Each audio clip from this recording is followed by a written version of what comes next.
दोस्तों, स्वागत है आपका मेरे YouTube चैनल इंग्लिश बाबू पर। और आज मैं फिर हाजिर हूँ आपके साथ एक नई स्टोरी लेकर। और दोस्तों, आज जो स्टोरी मैं आपके लिए लेकर आया हूँ बहुत ही प्यारी, बहुत ही मनोरंजन से भरपूर कहानी है, सुनकर आपको बहुत मज़ा आएगा। उसके अलावा आज की स्टोरी में आपको कई सारे नए इंग्लिश के वर्ड मीनिंग सीखने को मिलेंगे, उनकी करेक्ट प्रोनाउंसिएशन के बारे में पता चलेगा और हमेशा की तरह जो इसका ग्रामर का पार्ट है उसे डिटेल में कवर करेंगे, तो एक एक स्ट्रक्चर को आप आसानी से सीख पाएंगे। तो चलिए दोस्तों, आज की इस कहानी को हम शुरू करते हैं और सबसे पहले कहानी का टाइटल देखते हैं। कहानी का टाइटल है how would Birbal save the elephants foot mark. यहाँ एलिफेंट के बाद एपिस्ट्रोफी एस का यूज़ है, जिसका मतलब होता है का की के। जब हम किसी नाम या व्यक्ति के साथ कुछ जोड़ना चाहते हैं तो एपिस्ट्रोफी एस का यूज़ किया जाता है। और फुट मार्क का मतलब होता है पैरों के निशान, या कह सकते हैं पद चिन्ह। एलिफेंट्स फुट मार्क मतलब कि हाथी के पद चिन्ह या पैरों के निशान। तो इस पूरी लाइन का क्या मतलब हुआ कि how would Birbal save the elephants foot mark, मतलब कि बीरबल हाथी के पैरों के निशान को कैसे बचाएंगे। तो दोस्तों, ये आज की इस कहानी का टाइटल है, शीर्षक है। और अब मैं इसे पढ़ना शुरू करता हूँ। आपसे रिक्वेस्ट है कहानी को बिल्कुल ध्यान से सुने, और यदि स्टोरी अच्छी लगे तो आप इसे लाइक भी ज़रूर करें। तो चलिए इसको शुरू करते हैं। Once upon a time Akbar and Birbal had an argument over a serious issue. क्या मतलब हुआ? वंस अपॉन ए टाइम मतलब कि एक समय की बात है। Akbar and Birbal had an argument. दोस्तों, ये जो वाक्य है, ये जो हैड है, ये पास्ट को शो करता है। जब हम पास्ट में कोई भी ऐसा वाक्य बनाते हैं जहाँ ये दिखाते हैं किसी की व्यक्ति के पास पास्ट में कुछ था, तो इस तरह का जो वाक्य है वो पजेसिव का वाक्य कहलाता। तो ये हमारा पास्ट का पजेसिव वाक्य है, जहाँ पर हैड का यूज़ हेल्पिंग वर्ब के रूप में किया गया। और आर्गूमेंट जो है वो एक नाउन है, जिसका मतलब होता है बहस। तो इस पूरी लाइन का क्या अर्थ निकला कि एक समय की बात है, अकबर और बीरबल में हैड एन आर्गूमेंट, कोई बहस हो गई ओवर अ सीरियस इश्यू, किसी गंभीर मुद्दे पर। तो इस पूरी लाइन का क्या मतलब हुआ कि एक समय की बात है, अकबर और बीरबल में किसी गंभीर मुद्दे के ऊपर बहस हो गई। Out of anger, out of anger मतलब कि गुस्से में, या कह सकते हैं क्रोध में, Akbar dismissed Birbal from the post of diwan. दोस्तों, ये जो वाक्य है ये पास्ट इंडेफिनिट का अफर्मेटिव वाक्य है, जहां वर्ब की सेकंड फॉर्म का यूज़ किया जाता है। और आप इसे नोट कर लीजिए, डिसमिस का मतलब खारिज करना या फिर बर्खास्त कर देना होता है। सेकंड फॉर्म में dismissed. Akbar dismissed Birbal from the post of Dewan. तो इस पूरी लाइन का क्या अर्थ हुआ कि गुस्से में अकबर ने बीरबल को दीवान के पद से बर्खास्त कर दिया। सो फिर ही मतलब कि इसलिए he appointed the queen's brother to the post. यहाँ क्वीन के बाद एपिस्ट्रोफी एस है, जिसका मतलब का की के। तो क्वींस ब्रदर मतलब कि रानी का भाई। और अपॉइंट का मतलब होता है किसी को नियुक्त करना, काम पर रखना। और सेकंड फॉर्म में अपॉइंटेड। और ये हमारा पास्ट इंडेफिनिट का अफर्मेटिव वाक्य है, जहाँ सब्जेक्ट के बाद वर्ब की सेकंड फॉर्म लगाई जाती है। तो क्या अर्थ निकला? इसलिए he appointed the queen's brother to the post, इसलिए उन्होंने रानी के भाई को पद पर उस पद पर नियुक्त कर लिया। चलिए आगे देखिए।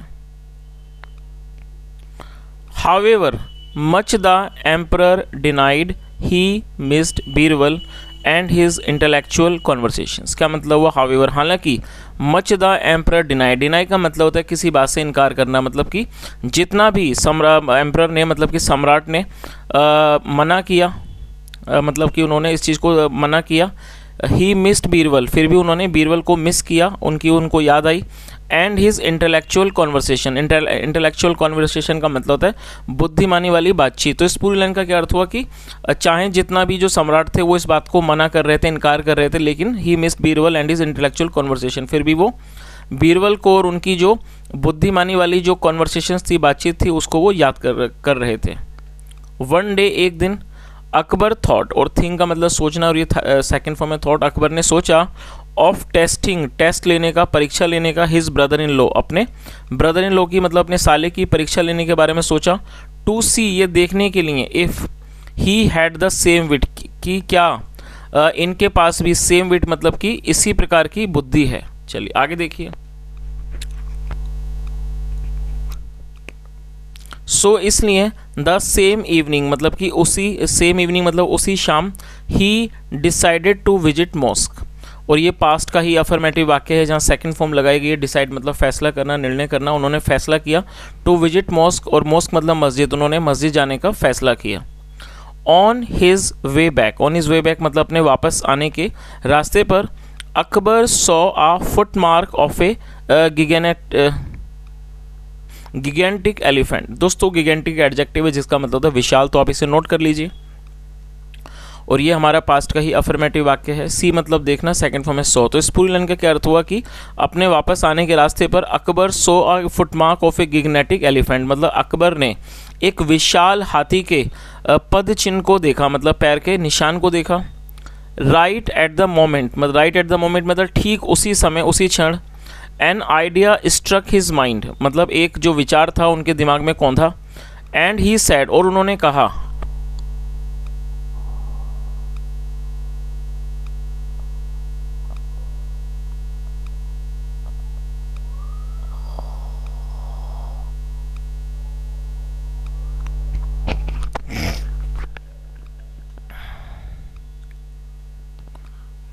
And he said to his brother in law, और उन्होंने अपने ब्रदर इन लॉ मतलब अपने साले से कहा, do you see this footmark. और दोस्तों ये प्रेजेंट इंडेफिनिट का इंट्रोगेटिव वाक्य है जहां डू या डज का यूज हेल्पिंग वर्ब के तौर पर किया जाता है। Do you see this footmark मतलब क्या आप इस पद चिन्ह को देखते हो। I want you to save it for 3 days। और दोस्तों सेव करने का मतलब होता है किसी चीज़ को बचाना, सहेज कर रखना। तो उन्होंने उस आगे क्या कहा, I want you to save it for 3 days, मतलब मैं चाहता हूँ आप इसे 3 दिन तक सहेज कर रखें, 3 दिन तक आप इसे बचाएं। And he left for the palace, और ये लीव की सेकंड फॉर्म में, लीव मतलब निकलना, रवाना होना, सेकंड फॉर्म में left. And he left for the palace, और वो महल के लिए रवाना हो गए, मतलब महल के लिए वो चले गए।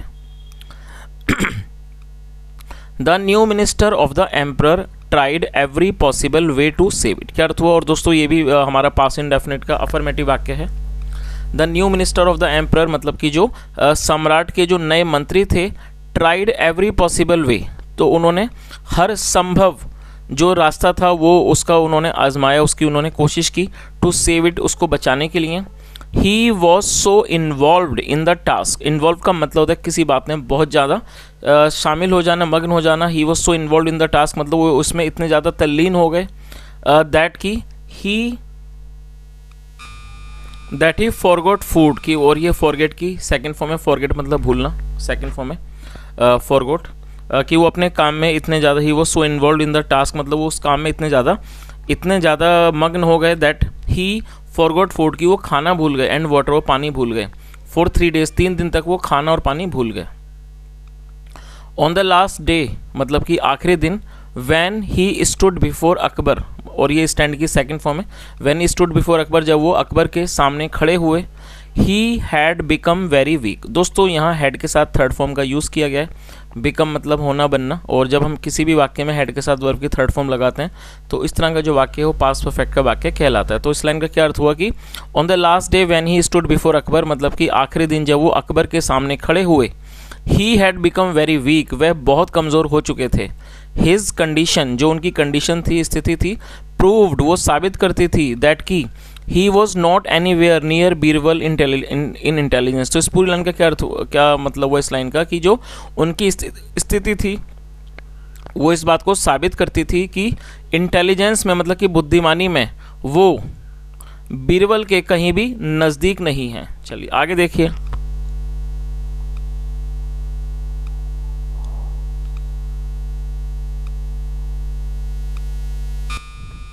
नाउ अब Akbar had all the more reasons to bring back Birbal. और दोस्तों ये भी हमारा पास्ट का पजेसिव वाक्य है जहाँ पर हैड का प्रयोग हेल्पिंग वर्ब के रूप में किया गया है। अब जो अकबर थे उनके पास और भी ज़्यादा कारण थे to bring back Birbal, Birbal को वापस लाने के और भी ज़्यादा कारण थे। सो इसलिए ही थॉट उन्होंने सोचा, he thought of an idea to bring him back, इसलिए उन्होंने एक विचार के बारे में सोचा उन्हें वापस लाने के लिए, to bringing back. He announced in his kingdom, announce का मतलब घोषणा करना, ऐलान करना, सेकंड फॉर्म में अनाउंस्ड, आप इसे नोट कर लीजिए। और ये भी पास्ट इंडेफिनिट का अफर्मेटिव वाक्य है। ही अनाउंस्ड इन हिज किंगडम मतलब कि उन्होंने अपने राज्य में घोषणा की, दैट की ऑल द लैंड ऑनर्स मतलब कि सभी जो ज़मीन के मालिक हैं, ऑफ क्लोज बाय विलेजेस नज़दीकी गाँवों के, टू बी प्रेजेंट, कि वो हाजिर हों बिफोर द एम्परर, सम्राट के सामने, विद देयर वेल्स, वेल मतलब कुआं, अपने कुओं के साथ। तो इस पूरी लाइन का क्या अर्थ हुआ कि उन्होंने अपने राज्य में घोषणा की कि जितने भी लैंड ऑनर्स हैं, ज़मीन के मालिक हैं, जो नज़दीकी गांवों के, वो राजा के मतलब कि सम्राट के सामने हाजिर हों विद देयर वेल्स, अपने कुओं के साथ। Whosoever fails to do so, fail का मतलब विफल होना, और ये फिफ्थ फॉर्म है। Whosoever fails to do so, जो भी ऐसा करने में विफल होता है, शैल बी चार्ज्ड, उस पर मतलब shall be charged with a fine, उस पर एक फाइन लगाया जाएगा, उस पर एक जुर्माना लगाया जाएगा ऑफ 10,000 गोल्ड कॉइन्स, 10,000 सोने के सिक्कों का उसके ऊपर जुर्माना लगाया जाएगा। चलिए आगे देखिए।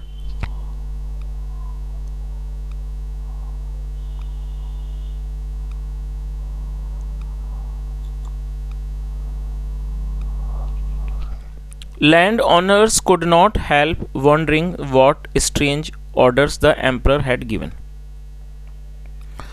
दोस्तों वंडर का मतलब होता है किसी बात का एकदम अचंबा हो जाना, आश्चर्यचकित हो जाना। जो लैंड ऑनर्स थे, ज़मीन के मालिक थे, कुड नॉट हेल्प वंडरिंग मतलब कि वो अचंभित होने से खुद को नहीं रोक पाए कि व्हाट स्ट्रेंज ऑर्डर्स, की कितने जो अजीब, स्ट्रेंज मतलब अजीब जो ऑर्डर्स हैं, आदेश हैं, द एम्परर हैड गिवन, की सम्राट ने कितना अजीब आदेश दिए हैं।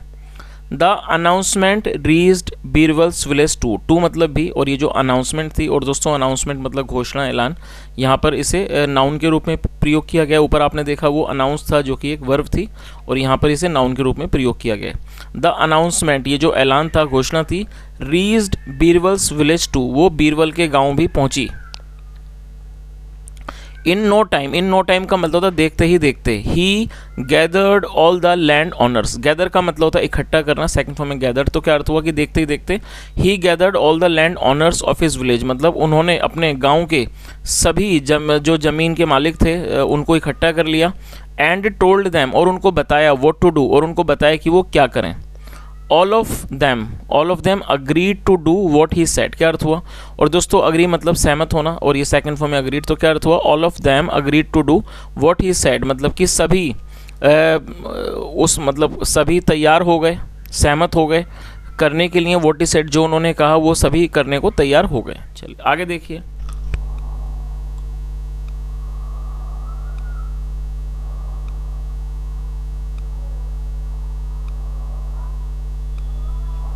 द नेक्स्ट मॉर्निंग मतलब कि अगली सुबह, all of them along with some villagers, मतलब कि वो सभी, अलॉन्ग मतलब साथ, अलॉन्ग विद सम विलेजर्स, कुछ गांव वालों के साथ, reached the entrance of the capital. Entrance का मतलब होता है प्रवेश द्वार, जहाँ से प्रवेश किया जाता है। तो पूरी लाइन का क्या अर्थ हुआ कि अगली सुबह वो सभी कुछ गांव वालों के साथ reach the entrance of the capital, वो राजधानी के प्रवेश द्वार पर पहुंच गए। रीच मतलब होता है पहुंचना, और ये सेकंड फॉर्म है, वो राजधानी के प्रवेश द्वार पर पहुंच गए। बट लेकिन they did not enter and sent a messenger to the emperor. और दोस्तों ये जो वाक्य है ये पास्ट इंडेफिनिट का नेगेटिव वाक्य है। जब हम पास्ट इंडेफिनिट में कोई भी नेगेटिव वाक्य बनाएंगे तो सब्जेक्ट के बाद डिड नॉट लगाया जाता है, उसके बाद वर्ब की फर्स्ट फॉर्म लगाई जाती है, और ये वर्ब की फर्स्ट फॉर्म है। और दे का मतलब होता है वे या वे लोग, जिसे यहाँ पर सब्जेक्ट के रूप में प्रयोग किया गया है। तो इस पूरी लाइन का क्या अर्थ हुआ, but they did not enter, लेकिन उन्होंने प्रवेश नहीं किया, and sent a messenger to the emperor, और ये सेंड मतलब भेजना, सेकंड फॉर्म सेंट, और उन्होंने एक मैसेंजर का मतलब होता है संदेशवाहक, और उन्होंने एक संदेशवाहक को सम्राट के पास भेजा। Your majesty, Maharaj, the land honours have sent a message for you. तो उन्होंने क्या कहा कि महाराज की जो लैंड ऑनर्स हैं, ज़मीन के मालिक हैं, have sent a message for you, और यह प्रेजेंट परफेक्ट का वाक्य है जहाँ हैव के साथ थर्ड फॉर्म लगाई गई है। उन्होंने कहा कि जो ज़मीन के मालिक हैं उन्होंने एक मैसेज भेजा है फॉर यू, आपके लिए, सेइंग दैट, ऐसा कहते हुए, सेइंग दैट ऐसा कहते हुए, they have followed your orders, उन्होंने आपके आदेशों को, जो आपके आदेश हैं उनको उन्होंने फॉलो किया, उनको उन्होंने माना है। एंड आर हेयर, और वो यहाँ आ गए हैं, विद देयर वेल्स, अपने कुओं के साथ।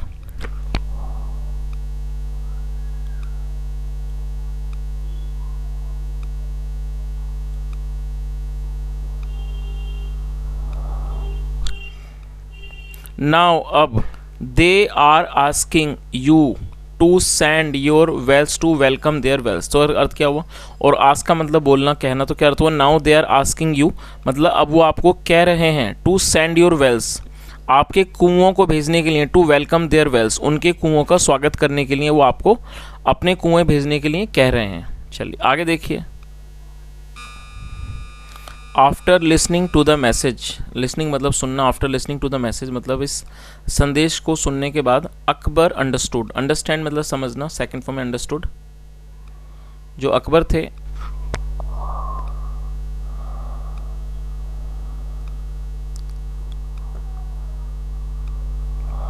चलिए दोस्तों, मुझे लगता है यहाँ से दिख नहीं रहा था इसलिए मैंने इसको किताब को थोड़ा नीचे किया है, दोबारा देख लेते हैं। After listening to the message मतलब कि संदेश को सुनने के बाद अकबर अंडरस्टूड, और अंडरस्टैंड मतलब समझना, second form understood, Akbar understood, Akbar समझ गए दैट कि it was only Birbal's idea, कि ये सिर्फ बीरबल का ही जो आइडिया है, विचार हो सकता है। लेटर बाद में, दैट इवनिंग मतलब कि उसी शाम, Akbar happily instated Birbal as his favourite minister. और दोस्तों मैं चाहूँगा आप इस वर्ड को नोट कर लें। री इंस्टेट का मतलब होता है दोबारा से बहाल करना, किसी को भी उसे री इंस्टेट कहा जाता है, सेकंड फॉर्म में री इंस्टेटेड, दोबारा से किसी को बहाल करना। तो इस पूरी लाइन का क्या अर्थ हुआ कि उसी शाम जो अकबर थे उन्होंने हैप्पीली मतलब खुशी खुशी बीरबल को अपने मंत्री के तौर पर फिर से बहाल कर दिया। चलिए आगे देखिए।